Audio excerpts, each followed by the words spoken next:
오늘 하나님께서 우리 주신 말씀은 마태복음 9장 14절부터 17절까지의 말씀입니다. 우리 함께 이 말씀을 받들어 읽겠습니다. 그때에 요한의 제자들이 예수께 와서 물었다. 우리와 바리새파 사람은 자주 금식을 하는데 왜 선생님의 제자들은 금식을 하지 않습니까? 예수께서 그들에게 말씀하셨다. 혼인잔치의 손님들이 신랑이 자기들과 함께 있는 동안에 슬퍼할 수 있느냐? 그러나 신랑을 빼앗길 날이 올 터이니 그때에는 그들이 금식할 것이다. 생배 조각을 낡은 옷에다 대고 깁는 사람은 없다. 그렇게 하면 새로 된 조각이 그 옷을 당겨서 더욱더 크게 찢어진다. 새 포도주를 낡은 가죽 부대에 담는 사람은 없다. 그렇게 하면 가죽 부대가 터져서 포도주는 쏟아지고 가죽 부대는 못 쓰게 된다. 새 포도주는 새 가죽 부대에 담아야 둘 다 보존된다. 아멘. 2023년 새해 첫날을 주일로 맞아 하나님의 세우신 교회에 나와서 예배합니다. 우리의 약함과 무지를 깨우치시고 힘있게 하시며 생명의 길로 인도하시는 항상 오르신 하나님의 사랑과 자비가 오늘 이 새해 첫날 예배하기 위해 하나님 앞에 나온 자녀들에게 함께 하시기를 성어버이 성자 성령의 이름으로 축원드립니다. 어제 저녁을 먹으면서 잠깐 텔레비전을 봤는데 놀면 뭐하니라고 하는 프로그램입니다. 아마 여러분들도 다 잘 아시는 그런 프로그램일 텐데요. 이게 지금 이제 여러 가지 뭐 다양한 시도들을 하는데 이번에는 보니까 무슨 과거의 물품들을 복원하는 그런 내용이었더라고요. 근데 그런 내용 중에 보니까 카세트 테이프를 복원해 달라는 그런 의뢰가 있어가지고 그거를 처리하는 내용들을 봤습니다. 이 카세트 테이프에 뭐가 들어있냐면 30년 전에 젊은 나이로 돌아가신 자기 아버지의 음성을 복원해 달라는 겁니다. 근데 이게 그 프로를 보면서 저도 카세트 또 카세트 플레이어 꽤 오래간만에 봤는데요. 테이프 너무 오래돼가지고 이게 막 훼손이 됐다. 그래서 쉽지가 않은 일이었지만 그 방송에서 이거를 복원하고 다시 디지털화 해가지고 그 내용을 또 다시 또 카세트 테이프에 담아서 갖고 와서 그 의뢰자의 집에 방문하여서 틀어주는 그런 내용이었습니다. 그걸 이렇게 딱 틀어보니까 거기에 돌아가신 아버지가 지금 살아계시는 어머니와 함께 젊은 시절이죠. 뭐 35세쯤에 돌아가신 분인 것 같아요. 경찰이었다는데 아마 그 경찰 업무를 보러 오토바이를 타고 가던 중에 교통사고 나서 돌아가셨다 이런 얘기는 참 가슴 아픈 그런 사연인데 아무튼 그런 아버지였었어요. 근데 30년 만에 딱 30년 되는 해에 이 테이프를 복원을 했죠. 그래서 이 노래를 딱 틀었더니 노래가 5곡 정도가 들어있다라고 합니다. 그러면서 그 중에 한 곡을 틀었는데 이 노래가 나오자마자 어머니가 그냥 아유 눈에서 막 눈물이 막 그냥 쏟아지고 그래요. 근데 자녀들은 어, 그냥 가슴이 좀 먹먹한 표정 정도지 눈물을 흘리지 않더라고요. 왜냐하면 큰 아이가 4살인가 그렇고 작은 아이가 13개월 돌아가셨다고 그러더라고요. 그러니까 작은 아이나 큰 아이나 사실은 아버지에 대한 기억이 거의 없다라고 볼 수가 있는 거죠. 그래서 그렇게 이제 했는데 테이프를 뒤로 돌려가지고 뭐 또 녹음해 놓은 게 있다. 이걸 들어봐라. 그렇게 얘기를 했나 봐요. 딱 틀었는데 뭐가 나오냐면 누구야 누구야 두 딸 이름 부르면서 잘 컸구나. 이 짧은 한마디가 들어있어요. 누가 한 거겠어요? 돌아가신 아버지가 했을 리는 없잖아요.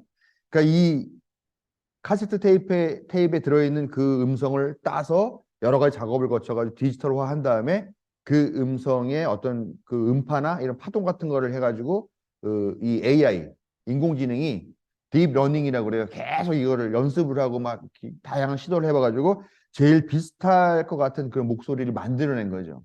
그걸 만들어내가지고 이걸 딱 틀었는데 그 아버지의 음색과 비슷한 목소리로 누구누구야 잘 컸구나 하는 얘기를 딱 나오는 순간에 그냥 일제히 다 눈물바다가 되더라고요. 물론 저도 그걸 보면서 가슴이 뭉클했습니다.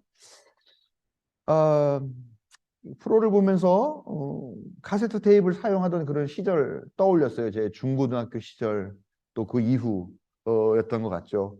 밤에 한창 음악 방송 들으면서 거기 노래 나오면 카세트 테이프 넣어놓고서 노래 시작하자마자 카세트 테이프 녹음 버튼 탁 눌러가지고 노래하고 또 한 곡 끝나면 또 끊고 녹음을 딱 했는데 중간에 DJ가 뭐라고 노래 중간에 말할 때가 제일 화가 많이 나죠. 다시 돌려가지고 원래대로 녹음하고 그렇게 해서 친구들에게도 선물하고 했던 그런 기억이 새록새록했습니다. 물론 저희 집에도 아직 몇 개의 카세트 테이프 남아 있긴 합니다만 작동하는 플레이어가 없어가지고 그 재생을 확인을 해보지는 못하고 있습니다. 소중한 것이 이 가족에게는 그 카세트 테이프겠죠. 아버지의 음성이겠죠. 아이들도 사실 기억나지 못하는 않는 너무 오래전에 돌아가신 아버지의 음성. 그 소중한 것이 카세트 테이프라고 하는 과거의 유물에 담겨 있어요. 그러니까 이게 있으나 마나 무용지물인 거죠. 쓸 수가 없는 거죠. 또 이 시대에 맞는 그런 기계에 이제 담으니까 그래서 디지털화하고 USB에 담아 오니까 그것이 앞으로 유용하게 이 사람들이 다시 쓸 수 있게 되는 것을 보면서 참 많은 생각을 하게 되었다라는 겁니다. 취미로 옛날 기계와 물품들을 모으는 사람들이 있겠죠. 그렇지만 어쨌건 카세트 테이프는 지금 시대와는 맞지 않는 그런 아주 이제 유물과 골동품과 같은 그런 것들이 돼버렸습니다. 우리 옛날에 카세트 테이프에서 원하는 노래 찾아 들으려면 어떻게 했습니까? 어디쯤인지는 모르니까 앞으로 감기나 뒤로 감기는 막 눌러서 적당히 이쯤 되겠다 그러고 탁 눌러보면은 뭐 노래가 조금 덜 미쳤거나 아니면 지나가 버렸거나 그러면 또 다시 앞뒤로 돌려가지고 그걸 처음으로 맞춰서 듣고 했던 그런 기억이 있죠. 그리고 좀 지나서 이제 테이프를 한 면을 다 들었어도 꺼내서 뒤집어 끼지 않아도 저절로 돌아가는 오토 리버스 기능이 있는 그런 기계들도 나오고 또 다음 노래를 듣고 싶을 때는 뭐 플레이 버튼을 누른 상태에서 앞으로 가기를 누르면 찌 하다가 노래가 딱 나오면은 멈춰가지고 그 노래 시작 부분에 틀어주는 그런 기능들도 나왔죠. 그래서 참 신기하다 그랬는데 그랬지만 이제 디지털 시대는 어떻습니까? 우리가 사는 시대에는 그냥 원하는 노래 터치 한 번만 딱 하면은 원하는 노래를 처음부터 들을 수 있는 그런 시대를 우리가 지금 살고 있다는 거죠. 카세트만이 아니죠.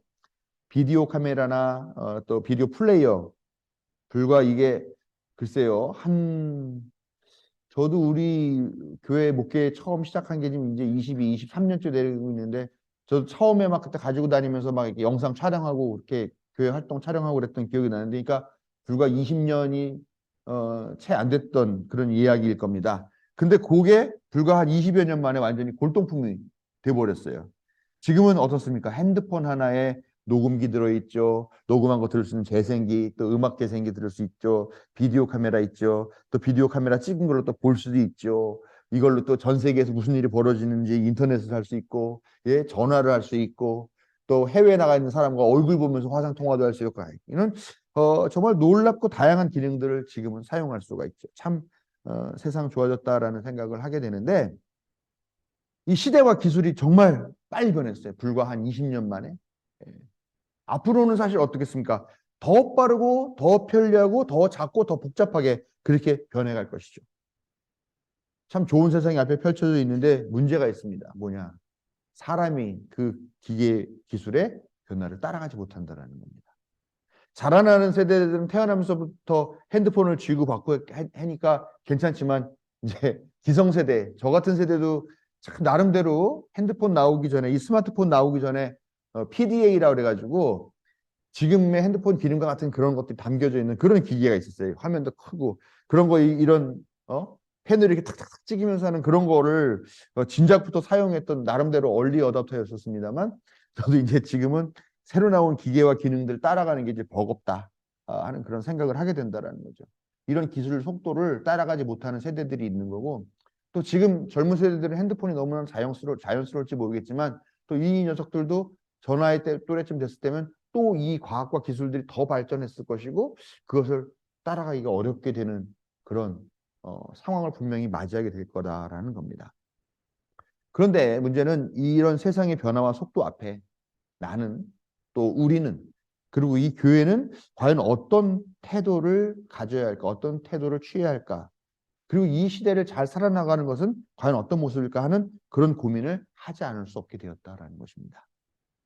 소중한 것이, 우리가 소중하게 여기는 이 복음이라는 것들이, 이 구원이라는 것들이 과연 이 시대에는 정말 올바로 쓸 수 있는 그런 기기에 담겨 있고 그렇게 활용되고 있는가, 아니면 쓸 수 없는, 더 이상 돌아가지 않는 카세트 플레이어 같은 그런 곳 안에 갇혀 있는 것은 아닐까 하는 이런 고민들을 오늘 말씀을 통해서 같이 나누어 보겠다라는 것입니다.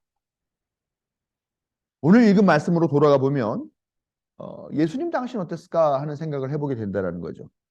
예수님 시대는 어땠을까? 예수님 시대도 분명한 것은 시대가 변하고 있었다라는 것입니다.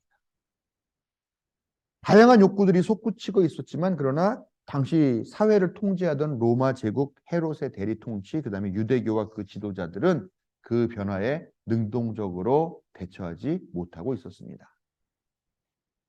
꽤 오래된 식민지 상태로 지내왔기 때문에 또 그런 사회, 그들의 내부적인 사회도 많은 것들이 변했겠죠.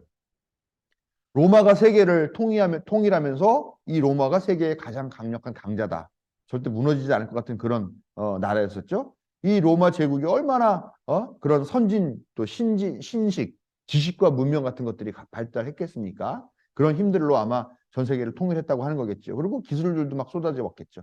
이런 것들이 이 예수님이 살고 있던 이 팔레스타인 지역에도 쏟아져 들어왔습니다. 그리고 로마는 로마 황제를 신이 된 인간이라고 그렇게 공식적으로 선언을 했습니다. 그리고 이 이스라엘 백성들에게도, 이 유대인들에게도 이 신인 황제를 숭배하라고 하는 그런 요구가 거세졌다라는 것이죠. 이스라엘 사람들은 이 쏟아져 들어오는 제국의 문화 앞에서 자신들의 문화와 종교를 어떻게 지켜야 될까, 아니면 어떻게 변해야 될까 하는 그런 고민을 분명히 했을 거라고 생각을 합니다. 이 제국의 문화가 쏟아져 들어올 때 보통 세 가지 정도의 태도가 있었겠죠. 첫째는 이 중에서도 유용한 것들이 있으니까 그런 것들을 받아들여서 수용해서 우리의 자산으로 삼아야 된다라고 하는 그런 관점이 있었을 것이고, 또 하나는 아니다, 제국의 문화는 옳은 것이 아니다, 격렬하게 우리가 거부하고 내쫓아내야 되고 우리는 우리의 것을 지켜야 된다라고 하는 그런 수구적인 측면도 있을 겁니다. 그리고 또 어떤 사람은 로마의 제국이 이렇게 강력하니까 절대 망하지 않을 거야 라고 하면서 우리도 적극적으로 순응하자, 부역하자 라고 하는 또 그런 부류도 있었을 것입니다. 헤롯 왕가는 전적으로 로마에 의해서 승인이 된 그런 권력이었기 때문에 아마 적극적으로 이 로마의 문화와 문명을 수용해야 된다, 그래서 우리가 작은 로마가 돼야 된다, 그래야 우리가 살 길이다, 아마 이렇게 생각을 했을 입장이 아니었나 봅니다. 또 어떻습니까? 유대교 종교 지도자들은 자신들의 권익과 또 자기의 지위와 권세와 특권 등등을 다 보장해주는 이런 세력인데, 이런 세력이 로마 아니냐, 또 헤롯 아니냐, 또 우리한테 부분적인 자치권까지도 이제 승인해줬다. 그러니까 우리가 로마와 헤롯에 기대어서 적당히 줄타기 하면서 얻어먹을 거는 얻어먹고 또 거부할 거는 또 거부해보고 하는 그런 입장이었을 겁니다. 반면 오늘 읽은 말씀 초반에 나오는 세례 요한 쪽은 어땠냐? 여기는 아마 이런 제국의 문화와 종교 이런 것들이 절대 우리에게 들어와서는 안 된다라고 하면서 격렬하게 반대하고 우리 유대인들의 순수성을 지켜야 된다라고 하는 그런 입장을 갖고 있었던 것 같습니다. 그래서 예수님께 와서 물어보잖아요. 우리와 바리새파 사람들은 금식하는데 왜 예수 당신네 제자들은 하지 않습니까? 라고 묻는 걸로 오늘 말씀이 시작이 되는데요. 이 금식이라는 게 전통적으로 유대교에서 해오는 종교적인 수행법이죠. 그런데 사실은 단순한 종교적 수행만이 아니라 일종의 종교 사회적인 단식투쟁과도 같은 그런 의미도 분명히 있었다라는 겁니다. 그래서 성전이 침탈당하죠. 로마 군인에 의해 가지고 성전 안에 뭐그 독수리상이 세워져 있다 이랬을 때, 그때 막 신실한 사람들이라고 하는 사람들, 소위 바리새파 사람들이나 이런 서기관들이 와가지고 성전 앞에서 정죄해서 하고 앉아가지고 단식 투쟁을 하는 거죠. 그런 것들이 단순하게 또 종교적인 문제나 뭐 이렇게 종교적인 수행법만으로만 볼 수는 없다라고 하는 겁니다. 아무튼 그런 방식으로 금식하면서 자기의 것들을 순수하게 지켜내겠다 하는 입장이 바로 세례 요한의 입장이었을 것이다라는 겁니다. 여기에 보면 또 이제 또 반식민주의 입장에서 독립운동을 하던 사람들이 있었잖아요. 또 그런 사람들도 또 어떻게 보면 또 이 세계의 부류와는 또 다른, 그러면서 좀 더 복합적이고 또 복잡한 아마 그런 입장을 갖고 있지 않았을까 하는 생각을 하게 된다는 겁니다. 우리가 한 시대가 변하는 그런 것들을 볼 때 문턱이라고 보통 표현하죠. 예. 문턱 앞에 섰다. 그런데 이 예수님의 당시도 이런 시대의 변화라는 문턱이 앞에 있었지만 이 문턱을 넘으려고 하는 시도조차 할 수 없는 그런 억압적인 종교와 사회적인 시대였기도 합니다. 또 그걸 넘으려고 하는 시도조차 어떤 방식이었냐? 어떻게 말하면 좀 구식적인 방법이죠. 금식해야 돼. 금식으로. 우리가 종교적인 방법으로 이 문제를 풀어야 돼. 라고 하는 식으로 과거의 종교적인 인습에 머물러 있거나 아니면은 헤롯을 우리가 기대고 그 힘을 의지해야 돼. 아니면 로마 우리가 감히 대들 수 없는 그런 강력한 힘이니까 이 힘에 우리가 승복해야 돼라고 하면서 어떤 그런 사람과 권력에 의지하는 그런 모습 때문에 한계에 부딪힐 수밖에 없었던 것이죠. 그런데 예수님은 제대로 올바로 그 문턱을 넘고자 하셨다라는 것입니다. 권력자들은 매일 흥청망청 연애를 벌였고 약자들 위에 군림하면서 또 그 약자들을 착취하는 것을 당연한 것으로 생각하고 오히려 하나님의 축복으로 여겼습니다. 왜냐하면 우리는 선택받은 존재야. 나는 달라. 나는 이렇게 해도 돼. 나는 이렇게 하라고 하나님께서 허락하신 존재야. 라고 그렇게 확신하면서 살았다는 것이죠. 이런 모습에 대해서 요한은 금식하고 또 단식투쟁하면서 자신과의 내면적인 아니면은 이런 권력과의 그런 외적인 그런 투쟁을 벌이고 있었다라는 겁니다. 그러나 결과는 어떻게 되느냐? 사실 달라지는 것은 아무것도 없었다라는 겁니다. 종교적이고 아니면 종교라고 하는 그 유대교 틀 안에서나 벌어지는 찻잔 속의 태풍으로 끝났거나 아니면 그냥 그 개인의 어떤 신성함, 신실함들을 드러내는 그런 수행에 지나지 않고 그냥 그렇게 끝나버리고 말았다라는 겁니다. 물론 그 안에도 권력을 갖고 있는 그 권력 내부에도 신실한 사람들이 분명히 있었죠. 그러나 그들 역시 그 시스템에 갖고 있는 그 문제는 보지 못했고 그걸 바꾸려고 하지 않았기 때문에 그냥 개인적인 신앙, 개인적으로 신실한 신앙이면 머물렀고 결국은 그런 악한 시스템들을 유지하는 데에 부역했을 뿐이라는 겁니다. 결과적으로. 도무지 그 시대는 가망이 없었던 그런 시대였던 거죠. 여러분 이렇게 가망이 없는 시대를 보실 때 여러분들은 어떤 생각을 하세요? 야, 가망이 없는 이 시대를 보면 어떡할까? 감리교회도 점점 가망이 없어지고 있어요. 그래서 많은 목사님들이 모여가지고 이 감리교회를 어떻게 변화시켜야 될까 막 고민하고 무슨 단체도 만들고 감리교회 개혁도 외치고 막 하는데 이현주 목사님이라고 하시는 분이 그렇게 얘기했다고 합니다. 망하게 놔도 망해야 다시 시작하든 뭐 하든 하지. 그거 아무리 붙잡고 있어봤자 달라지는 거 없어. 이렇게 얘기했대요. 어느 날 저도 그런 생각이 들더라고요. 결국 나는 열심히 감리교회 개혁을 한다고 열심히 일했는데 어쩌면 이 악한 이 시스템과 이 제도들을 계속 유지시켜주고 연명시켜주는 역할을 오히려 한 게 아닌가. 그런 생각이 든다라는 겁니다. 여러분 이렇게 가망이 없는 세상은 어떻게 될까? 망하는 게 답이죠 사실. 예? 완전히 망해서 폐허가 돼야 거기다 다시 지든지 말든지 할 거죠. 이런 사회는 망할 수밖에 없고 또 망하는 것이 더 나을 수도 있다는 겁니다. 그런데 예수님은 오늘 비유를 보니까 새 포도주를 새 가죽 부대에 담아야 된다. 뭐 새 옷은 새 옷 조각으로 기워야 한다. 이런 말씀하신다는 겁니다. 그래야 포도주도 쏟지 않고 쓰던 오래된 가죽 부대도 터뜨리지 않고 새 옷도 상하지 않게 할 수 있다. 이렇게 말씀하시더라는 겁니다. 왜 이런 말씀을 하셨을까? 사실 우리가 교회에서 흔히 하는 신앙의 우리 고백들이 뭡니까? 빨리 이 세상이 망해야 하나님 나라가 온다라고 얘기하는 거 아닙니까? 그래서 종말이 어서 와야 하나님 나라가 도래한다라고 얘기를 하는 거죠. 이 세상이 망해야 하나님 나라가 오고 그 자리를 대신해서 하나님 나라가 세워지는 것이다. 새 부대도 새 술도 모두 다 터져서 땅에 쏟아져서 완전히 망할 때에 비로소 하나님 나라가 활짝 열리는 게 아닌가. 그게 그동안 교회에서 말해왔던 그런 하나님 나라가 아니었느냐라는 겁니다. 요한계시록에도 나오는 하나님 나라, 뭐 천년왕국 뭐 그런 건가요? 그게 어떻게 됩니까? 그냥 아주 그냥 완전히 초토화가 되고 난 다음에 망하고 거기에 세워지는 나라가 하나님의 나라라고 그렇게 계시를 하고 있잖아요. 그런데 예수님은 전혀 다른 말씀을 하고 계시는 거죠. 포도주도 살리고 부대도 살리고 헌 부대도 계속 쓸 수 있게 하고. 이 말씀은 예수님이 바라시는 새로운 세상, 하나님 나라의 도래라는 것이 기존의 것들이 완전히 망가지고 또 파괴되고 하는 그런 방식이 아니라는 것을 우리에게 분명히 말씀해 주고 있는 거라는 겁니다. 오히려 기존에 있는 이 것들이 변화를 맞이하게 되는 그런 시점이 오는데 그때 그 변화에 어떻게 대응할 것인가, 그 변화를 어떻게 성취할 것인가, 그러기 위해서 어떻게 행동할 것인가에 대한 초점을 맞추신 말씀이라고 우리가 해석할 수 있다는 것입니다. 그렇기 때문에 우리의 신앙도 개인적인 차원에 머물러서 종교적인 것에 성취하거나 아니면 개인적인 신앙 영성 뭐 이런 거에만 심취하는 것이 아니라 기존의 세계를 부정하면서 또 하루아침에 판타지가 쫙 열리는 그런 천국을 기다릴 것이 아니라 지금 여기에서 어떤 변화가 일어나고 있는데 이 변화를 우리가 어떻게 이해하고 어떻게 받아들이고 이 변화가 어떻게 성취될 수 있게 할 것인가에 대해서 생각하는 것. 바로 그것이 예수님께서 우리에게 바라시는 것임을 분명히 알아야 할 줄 믿습니다.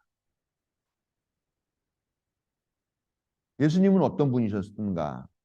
이 세계를 완전히 부정하는 그런 방법이 아닌 것을 택하면서도 완전히 새로운 비전을 우리에게 제시하셨죠.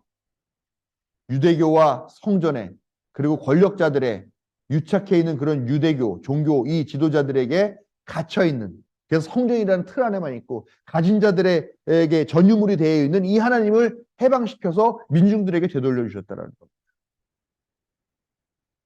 안식일이라고 하는 것이 주인이 누구냐? 바로 인자다, 사람이다.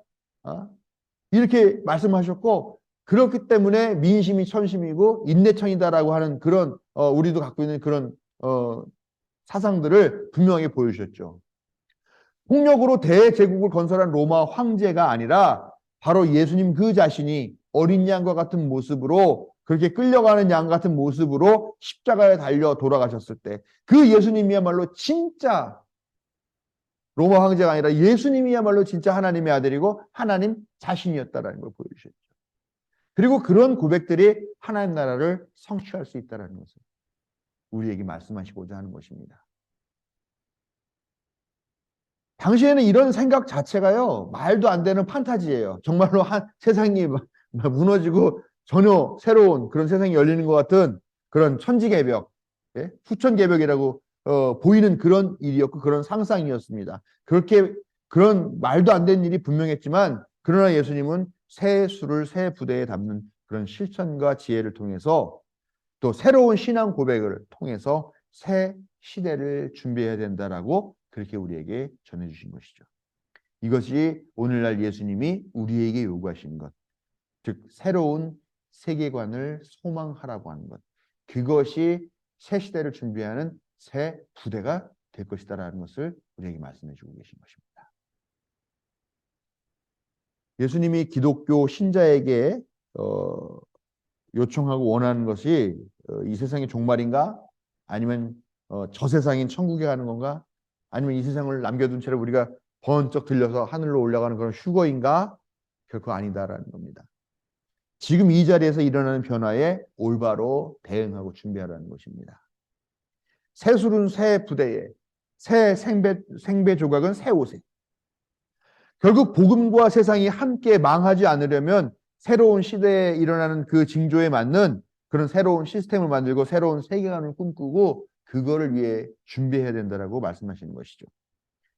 근데 교회는 우리는 너무 오랫동안 이 세수를 낡은 부대에 담아오면서 오늘까지 온 게 아닌가 하는 생각을 반성을 하게 된다는 것입니다.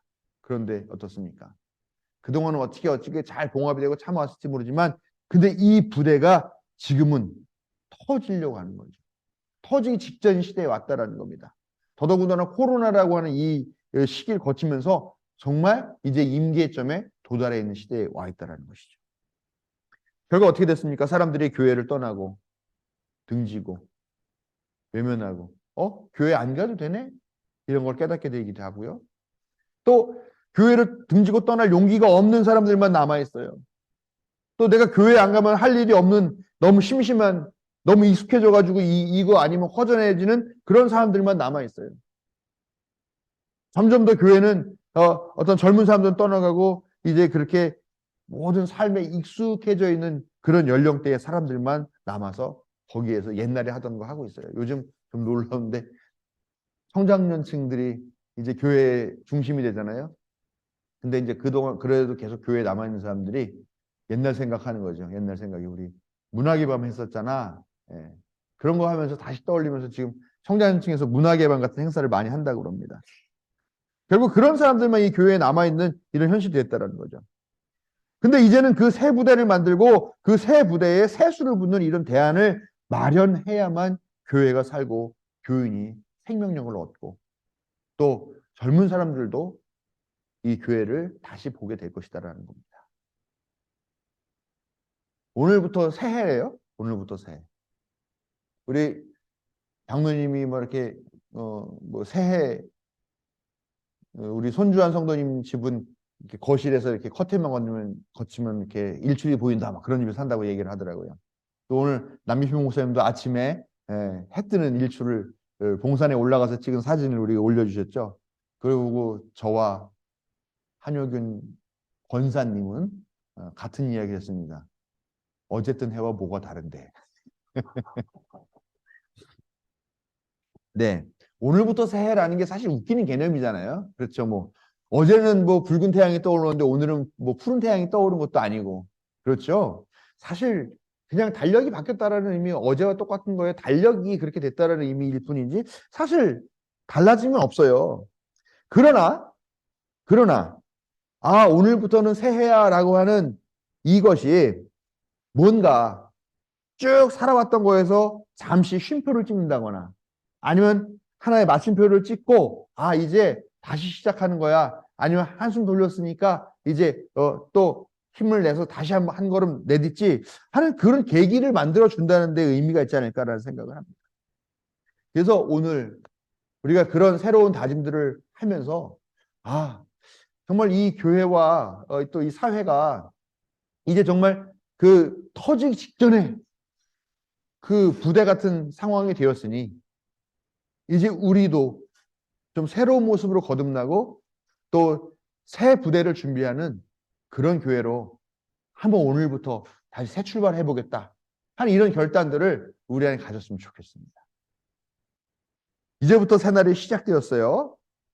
새 포도주 같은 새날을 담을 새 부대를 만드는 그래서 새 날을 여는 성도 여러분들에게 하나님의 사랑과 자비가 함께 하시기를 축원합니다.